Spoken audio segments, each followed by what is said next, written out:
Hello, welcome to another instalment of the Scouted Football Podcast. The transfer window is in full swing and there have been plenty of clubs making early moves in the window, assembling squads ready to start the new season with some fresh faces. First though, a very important announcement. For a very short time, until stocks last that is, you can finally get your hands on the complete Scouted Football Handbook collection. That's volume 1 through 10. We've restocked volumes 1 to 3, meaning anyone who has been waiting for them to become available, now's your chance. I'd say don't miss out. As somebody who likes to have a full collection of things, it's very nice seeing them all on the bookshelf together. And if you'd like to do that, then head on over to sfhandbook.com to secure your copy. Anyway, back to the transfers. In Ligue 1, we've seen the record-breaking transfer of Kamaldeen Sulemana from FC Nordsjælland to Stade Rennes, another success story of the Right to Dream Academy in Ghana. He'll join up with fellow teenage winger Jeremy Doku at Rojan Park, where no doubt they'll become a complete nightmare for opposition fullbacks. Meanwhile, Nice have added Calvin Stengs, Jean-Claire Todibo and Melvin Barr for under €30 million, all told, as they somewhat hit the reset button under new boss Christophe Gaultier, who most recently won Ligue 1 with Lille. Achraf Hakimi, Gigi Donnarumma, as well as Gini Wijnaldum, Sergio Ramos and Danilo Pereira are through the door at PSG. And I think it's fair to say it's mainly been the big clubs making big changes to their squads. And Olympique Marseille are no exception. They've added 8 new faces to their first team squad, a mixture of loans to buy and permanent deals, while the future of arguably OM's most crucial player still hangs somewhat in the balance at the time of recording. Fortunately, with me to discuss the goings-on at Stade Vélodrome, as always, is Mo Ali. Mo, how are you doing? Pleasure. Always good to be on the podcast. Thanks for the invitation, and all good. Good stuff. Glad to hear it. So getting into sort of Olympique de Marseille, OM, for this episode, of course, the 2020-21 season finished with changes in ownership, changes in management in February. We had Jorge Sampaoli come in and replace Andre Villas-Boas in February, as well as a change of ownership. And we had a 5th place finish for OM in Ligue 1 last season. However, that was 16 points behind 4th placed Olympique Lyonnais, which is a major deficit in terms of points, as well as in terms of goals scored as well for the campaign. So I think there was definitely some work to be done, but there were encouraging signs towards the end of that campaign after a good start and then a reasonably strong finish. Mo, what was your sort of assessment of Sampaoli's beginning of his managerial tenure?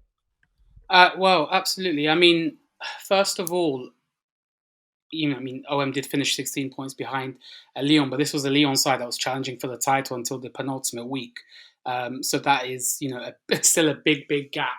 Obviously, what we normally see is that Paris Saint-Germain tend to run away with it, and then it's sort of a competition for the best of the rest. And I think that's what led OM to finish second in 2019-20, obviously a season that was curtailed by the pandemic. But in 2020-2021, you had 4 teams chasing the title, all outside of PSG, hitting new points records as well. So the gap wasn't, I think, too dramatic. Obviously, Sampaoli came in February after a sort of 7-game caretaker period where OM was led by the academy director. And he's come in at the culmination of the Brazilian season, where obviously, there's no pre-season for him. It's literally straight into the game after a period of isolation. And after taking over from Nasser Lage, a record of 6 wins, 3 draws and 2 defeats were quite acceptable. I think a really good showing. In particular, one thing where Marseille struggled with towards the end of the Andre Villas-Boas period was goals. There was no options to score, very low scoring games, very rarely scoring more than 3. But this became more of a regular occurrence after Sampaoli took over, playing in a new formation with obviously the benefit of having Arkadiusz Milik up front, a fit Arkadiusz Milik, who missed quite a bit at the beginning since his move from Napoli, and playing 3 men at the back as well, and transitioning Dimitri Payet into a forward partner for Milik, but also Florian Thauvin, long while being the winger the star winger of OM, playing actually in the right-hand side of a three-man midfield. So plenty of changes. The fixture list was very, it was very sort of easy for OM towards the end of the season, where unlike Lyon and Monaco and Paris Saint-Germain and Lille, who all had to play each other, OM, other than risky away games at Montpellier, at Nice, really had a very sort of simple end to the campaign. So fifth was the goal, obviously to salvage what had been a very chaotic campaign and the promise of a more European football in 2021 and 2022. So I think definitely a B, sort of B plus for Sampaoli in his sort of first half season at OM. Yeah, 100%. I think that was kind of the viewpoint from anybody looking from my perspective, which is somebody who doesn't watch OM every week, but kind of looks on from afar, sort of the big clubs in most leagues. And it was one which I think could have gone one of two ways. I think it could have gone completely down the pan, knowing that Sampaoli's style perhaps isn't for everybody, but it could. On the flip side, it's gone reasonably well, and you'd hope that the team and a young squad, I think, is quite important to stress, could build on that.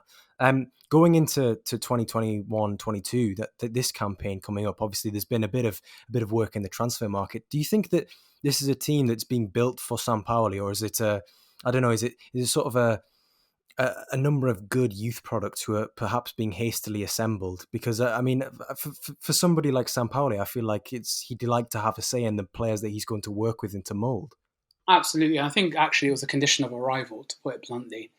I think the initial assessment of Sampaoli was that this team really isn't in the mould, and the mould of what I want, how I can play. I think the initial assessment was actually quite negative of the playing stuff for OM, and I think this came at an opportune time because a lot of these players were, tied to very expensive contracts. They were coming to the end of those contracts, but also were just not really hitting top form. And I think a radical approach was needed.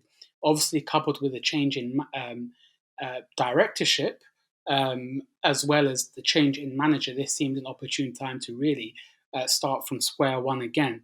And hence that the reason why Jorge Sampaoli was hired and not someone like Vincenzo Montella or somebody else, sort of some of those mid-tier managers in Europe,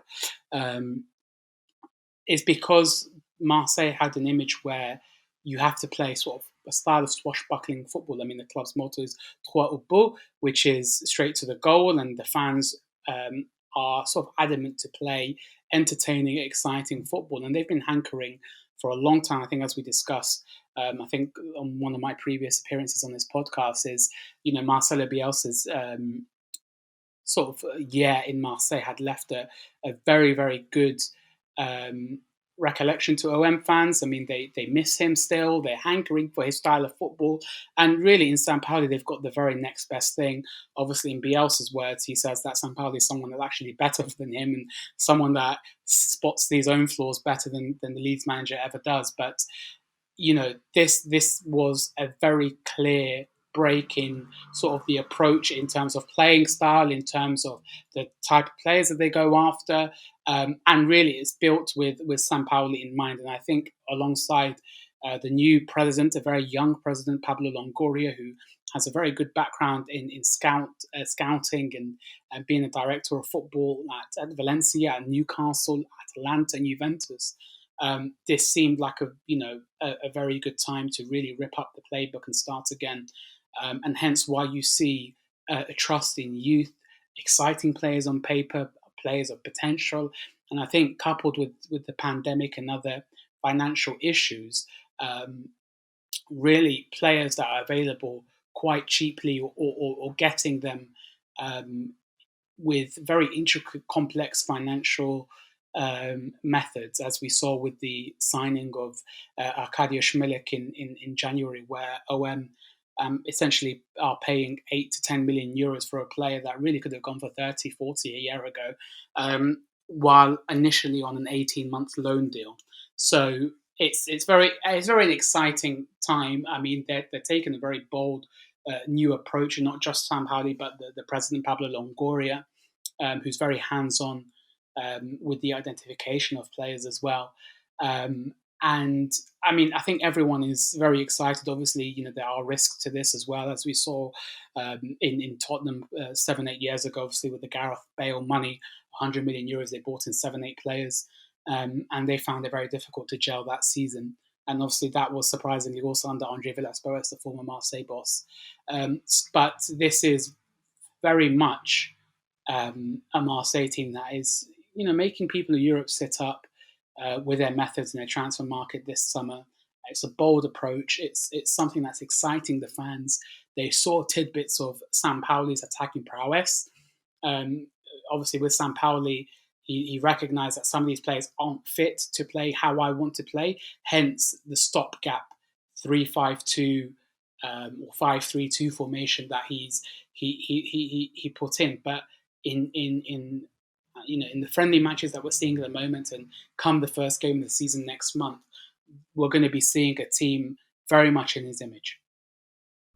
Perfect. Yeah, I mean, everybody wants to see a team who play football in Sampaoli's image, because it's a derivative of the likes of Marcelo Bielsa, and it kind of it's expansive, it's daring, it's brave, it's courageous, and I think a lot of the time people are sort of enveloped by football like that, and I think the signings that Marseille have made is definitely one of interest, and obviously that's something we're going to get onto now. And the first on my list is actually a player who's no longer 23 and under, but has most recently turned 24 years old.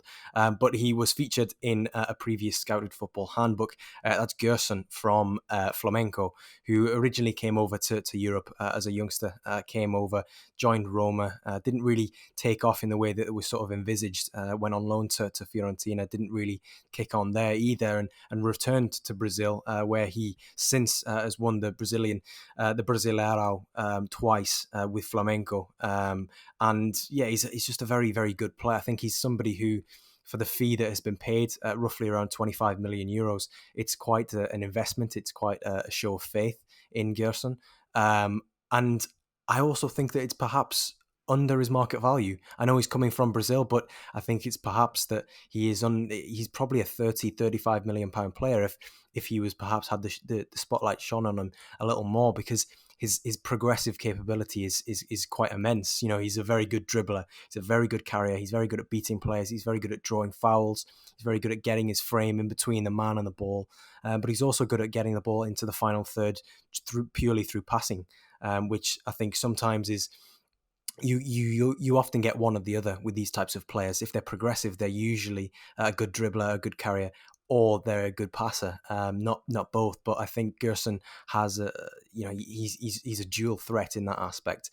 Is Mo? I want to come to you. Is that the type of player that OM have been missing in the past few months, perhaps under Sampaoli? Is that somewhere where it was very much a first priority?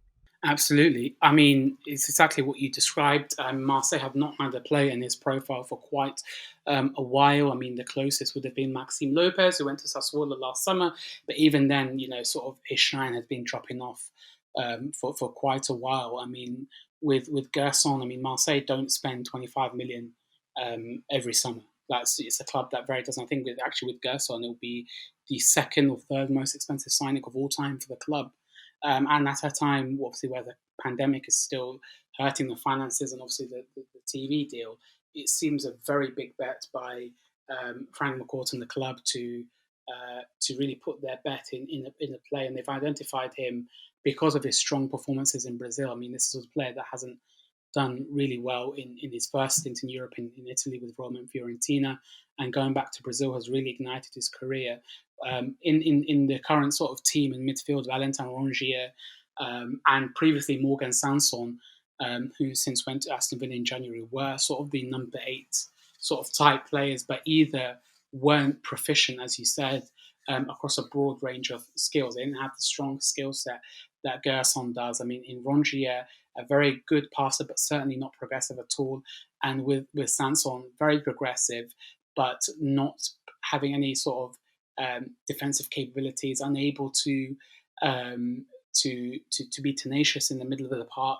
And really, this is somebody that was sort of a mini number 10 who was a bit jilted by the fact that Dimitri Payet had consumed his position. So he became sort of a person that's never really had the rub of the green in his favourite position in the Marseille midfield, hence his eventual sale. And obviously other players in the midfield, Boubacar Kamara, we've spoken about him before on the pod. A converted centre back, again, not a player that has sort of the vision and the eye to really progress forward and contribute to the attacking phases of play. So there's certainly been a Gerson shaped hole in the Marseille midfield for a lot, and hence why they've been ready to shell out some serious money for him, because obviously I think a strong season or two, that 25 million can really be doubled very, very easily. Certainly, yeah, that was everything that sort of came across in Brazil, and the nature of Copa Libertadores football, which is, I mean, mainly what I was able to see of him in Brazil, is that it is perhaps a little bit more open, a little bit more expansive, and Gerson really shone in those areas. But I think the fact that Marseille have been able to snare him from there and have taken the leap of faith, it's not often that a player will come to Europe and then return to South America to then return back to Europe once again. A lot of teams feel as though that's an unnecessary risk, and 25 million is a considerable outlay, but they've clearly seen that there's been enough there for them to place this faith in him. Moving on to the next player, and it's another South American, but this player has been in Europe for a little while now, and he was actually on loan at OM last season, but really came to the fore under Sampaoli in the latter portion of the season. That was Leonardo Balerdi, who is centre half, and was playing predominantly as part of a back three, as is customary with Sampaoli.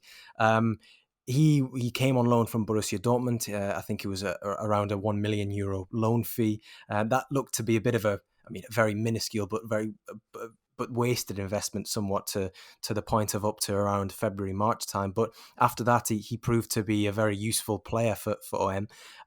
He signed permanently for €11 million this summer, which I think, based on when I don't want to say hype, but sort of the intrigue when he was first signed by Borussia Dortmund, I think it's not a bad fee at all.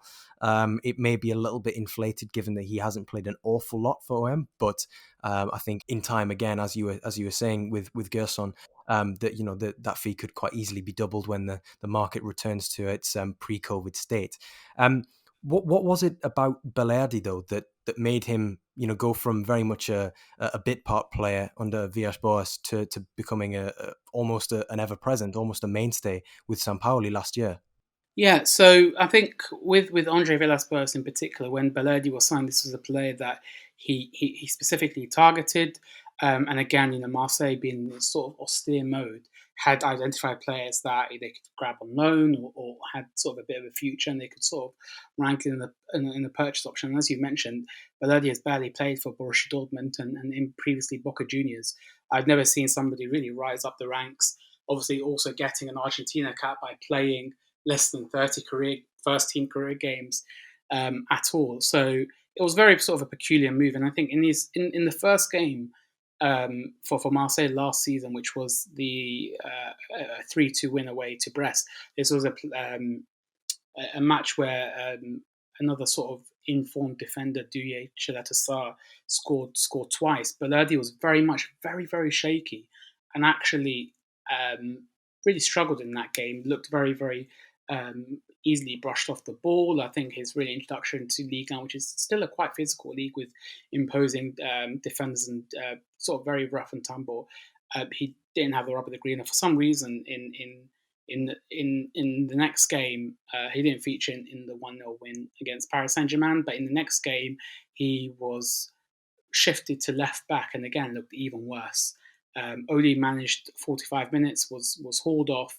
It was a game that Marseille lost at home, and that was that. He scored on his next appearance, but by then he was consigned to a bit part role as Villas-Boas was very comfortable with playing four at the back, and obviously with Alvaro and Chilata being in front of him. That all changed later on in the campaign when obviously Sampaoli came in and reverted to three-man. Obviously thought that Balerdi playing on the left hand side of the central three, again, had very, very interesting capabilities. having two defensive partners, but also being more mobile and more pacey than his compatriots. That he added another dimension of the game, and that's something where he shined in quite a bit. He really enjoyed a very strong finish to the campaign, and with the expected departure of Diyesh Sarr later on this summer, maybe to West Ham, maybe somewhere else in the Premier League. OM are certainly hoping for his departure, not because he's not a decent defender, but he's one of the more bankable players in that team.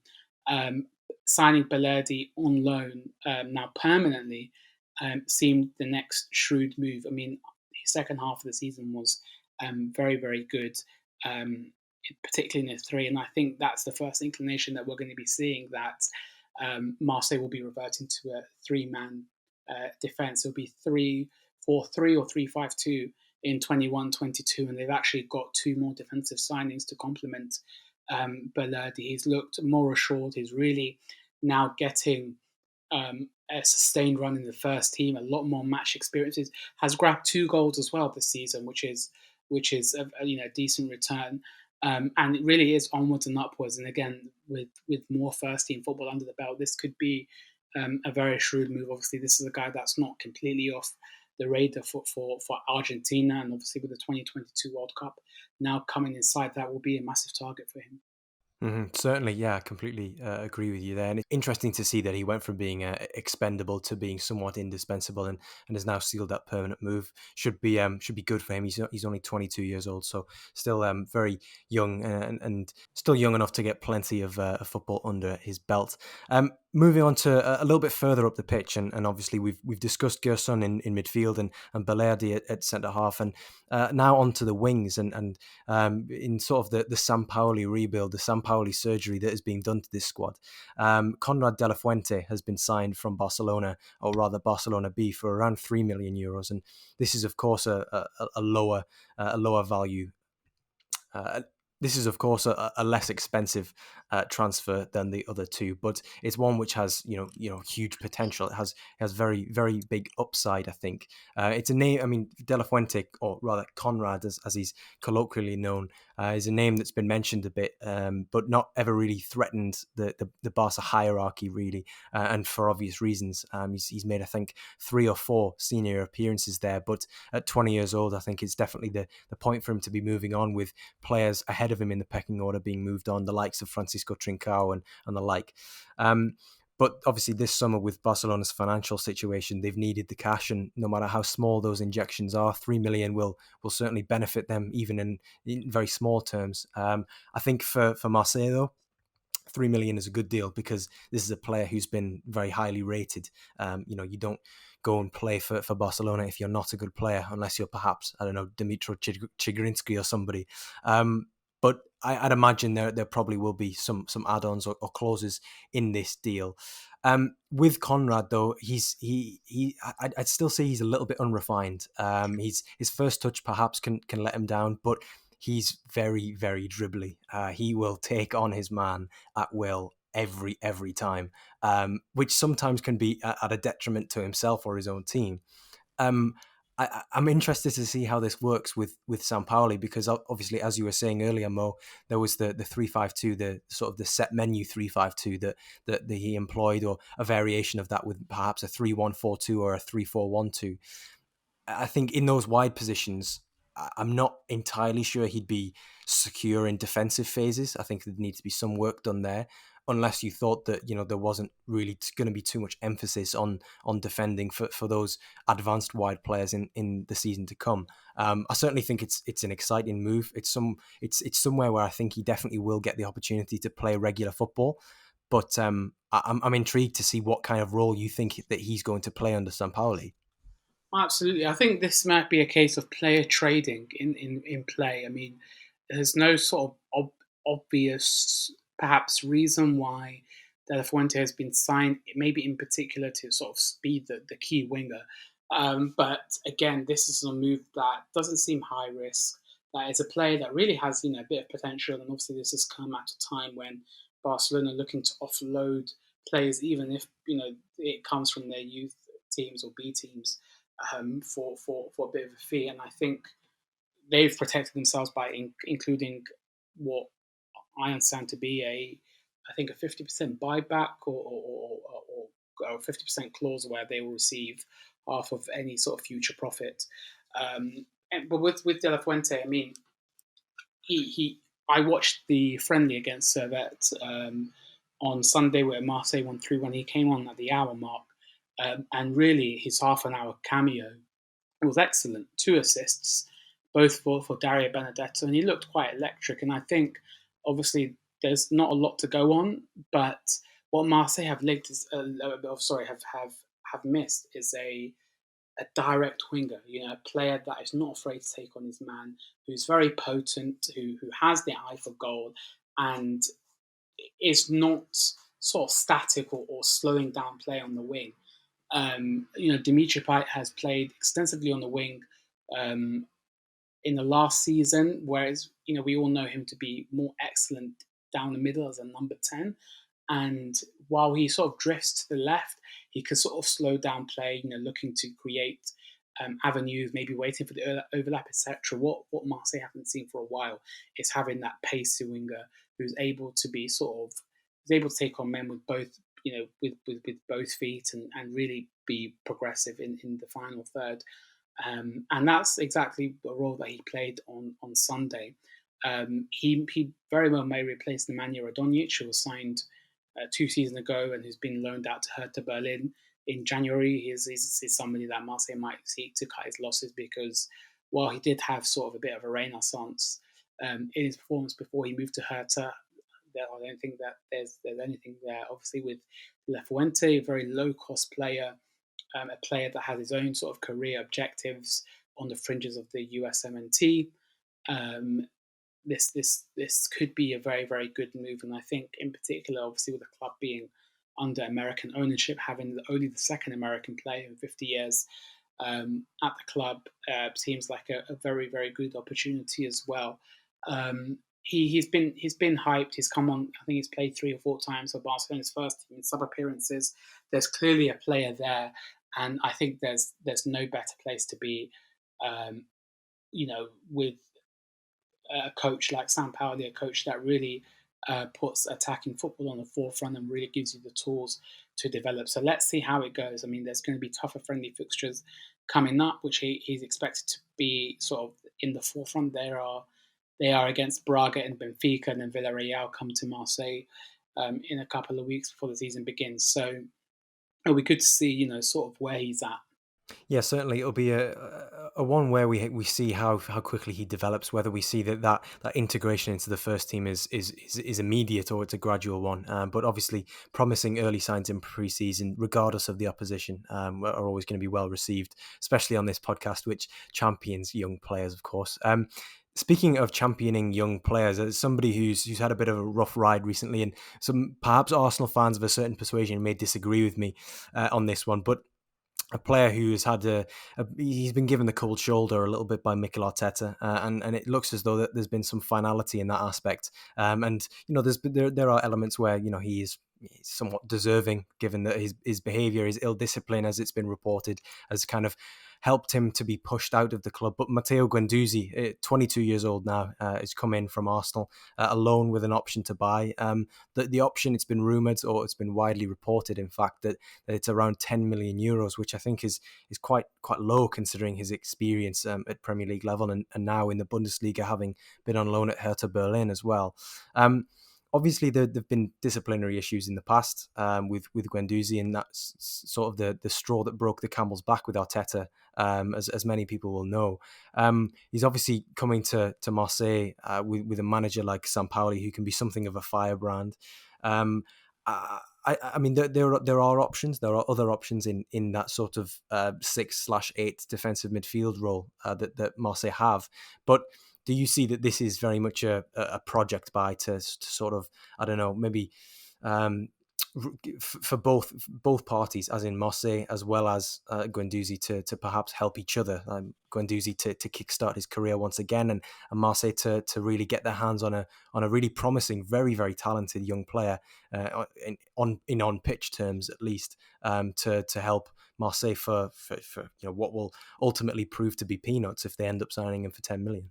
Yeah, so This year, I mean, the fee is quite excellent. I think that's what, 10 million euros, 8.5 million pounds, and it looks to be something that definitely is very attainable come the end of the 21-22 season. I think with Guendouzi, you can sort of see a bit of a trend of how Marseille have approached their transfer window. Again, identifying players that might not be getting clear path to first team football, but really on paper do look like very, very good prospects, have very good profiles, and could be bets that are more or less very achievable. And if they do pay off, can be quite rewarding to Marseille. I think Guendouzi embodies that very completely. I mean, this is a guy that 2 seasons ago transitioned excellently from Ligue 2 football to making 48 appearances for Arsenal across the Premier League and Europa League under Unai Emery. It showed very good versatility in the middle of the park. Again, this is a guy that was at the time 19, 20, and really showed quite maturity on the field to really acclimatise to life in the Premier League.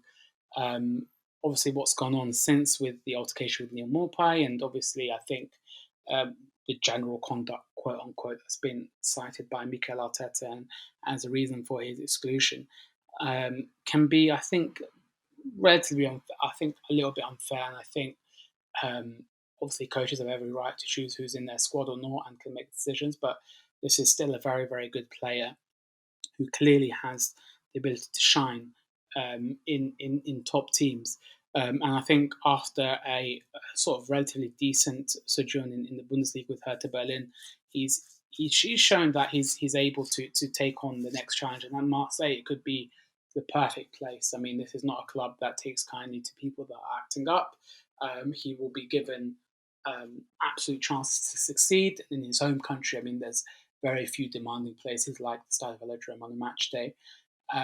And he'll be expected to really become an emblem, a key figure in that midfield. So with a firebrand coach, as you mentioned, like Jorge Sampaoli, I mean, this is a guy that's not going to be taking anything for granted. He's not going to be accepting any sort of ill discipline. And I think with Guendouzi, he recognises that having been frozen out at Arsenal, the chance to really make a name for himself in his home country with one of the biggest clubs in that country and sort of try and hit the heights where he was sort of named in the France national squad a couple of months ago to sort of put himself in that contention again. Again, you know, his characteristics really speak for themselves. And I think if OM are able to overcome sort of the off the field issues, I mean, they've got themselves, again, a very, very good player. This is, again, a transfer that can really, really pay off in 1 or 2 years, as long as Guendouzi is able to really just focus on his ability and on the task at hand. Just quickly on Guendouzi, you know, obviously I'm briefly mentioned there were a few options to Sampaoli in the middle there. What do you see his preferred formation being, and especially with the makeup of these central midfielders? You know, there's Papu Gueye, there's Guendouzi, there's Gerson, there's Boubacar Kamara, provided that, you know, he isn't sold, and we obviously that's likely to happen. Obviously, we're going to get onto that, as well as Valentin Rongier. You know, what do you envisage being the preferred sort of midfield partnership or trio? I think it'll be 3-5-2 or 3-4-3. Obviously, I think we understand that it's going to be sort of three centre backs, as we discussed at the top of the call, and with the wingers being Paul Lirola, who's about to re-sign from Fiorentina, and Jordan Amavi.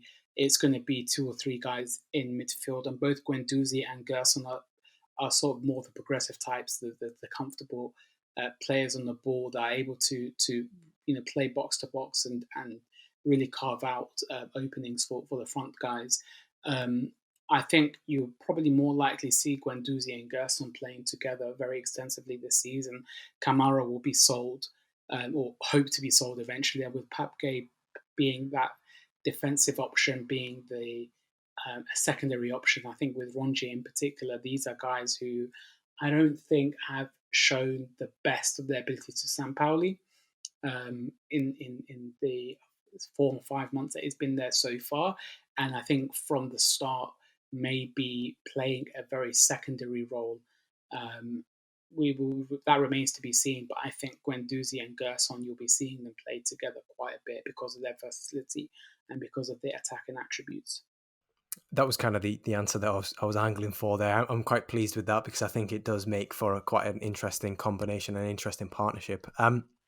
But we've obviously discussed Mattéo Guendouzi there, but I mean an Arsenal teammate, but in the loosest sense of the word, teammate of his is William Saliba, who obviously signed for Arsenal in 2019, but there were, I mean, complications, and he ultimately has not and ended up becoming an Arsenal player for the 30 million euro fee that was paid for him. He's obviously been out on loan to Nice last season. He impressed there. Still just 20 years old. I think OM can count themselves lucky that they've been able to snare yet another exciting young player. This one is just a straight loan from Arsenal as opposed to the loan with option to buy with Guendouzi. But yeah, I mean, Saliba is a player who needs regular football at this stage in his career. He's a fantastic ball player, great distributor from deep, very comfortable on the ball, very composed. He's very good at playing out, very good at carrying the ball.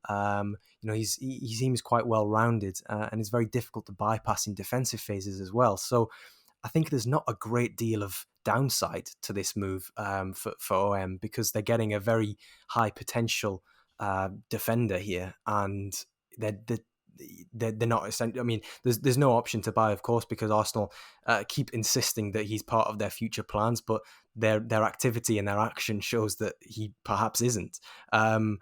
I mean, how do you see Saliba being used this season with OM? Do you think he's going to be, is he going to be suited in a back three? Is he going to play on the left or the right, through the middle? How do you envisage Sampaoli using him? Yeah, it's a very weird one. I think sort of Saliba's trajectory, I think has been a little bit unfair as to how it's been treated. I mean, that you can see with his former teammate Wesley Fofana being given sort of the time and the ability and the space to develop, and he's obviously smashed it for Leicester City, and I think Saliba's been slightly wronged here in being sort of unable to sort of replicate that. Obviously, for Nice in January to May, he has been playing in the back four together with Jean-Claire Todibo, who another sort of talent at the back for France. France youth teams anyway, but also for Nice on loan from Barcelona. He excelled. He was very excellent for the reasons that you've mentioned. His style of play has been very well suited for Ligue 1. This is a league that he knows very well. This is a 4-month sort of stint that he was quite lauded in, one Player of the Month for Nice.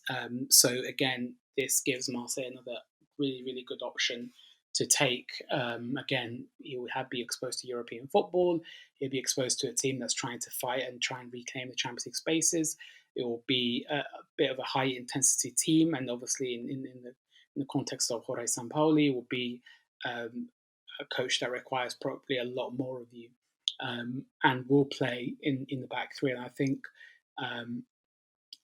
it will be down the middle, I suspect, because of his sort of towering profile and his aerial ability. We've seen Alvaro play at the right side, and obviously Saliba play on the left side. So I think that this is a person that will come in and play down the middle, obviously with the replacing of Shaletta Saab this summer.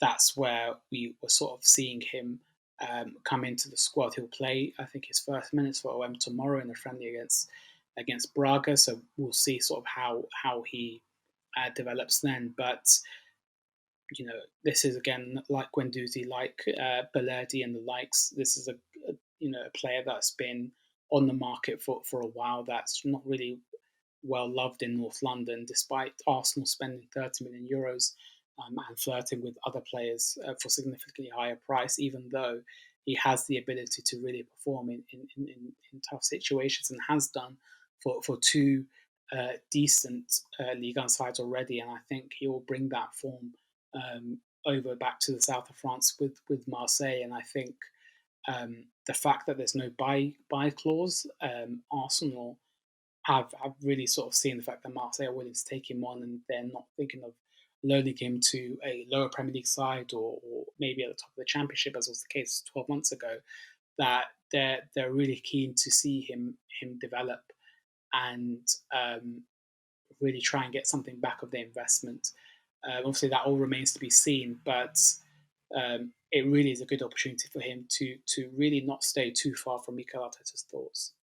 Yeah, it's an opportunity for him at the very least, isn't it? It's one where he's very much still going to be in the, I mean, in the BDI of Mikel Arteta, if you will. I mean, he's going to be playing European football, you'd imagine, obviously with Marseille qualifying for the Europa League last season. So he's already one-upped Arsenal in that respect. But yeah, he's somebody who I'm very excited to see with a full season under his belt at OM, because I do.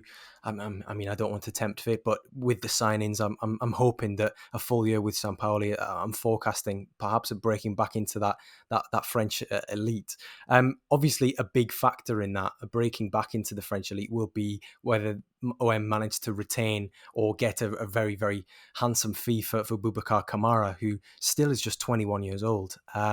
Obviously, it's something we discuss all the time on this podcast, whenever you join us, Mo.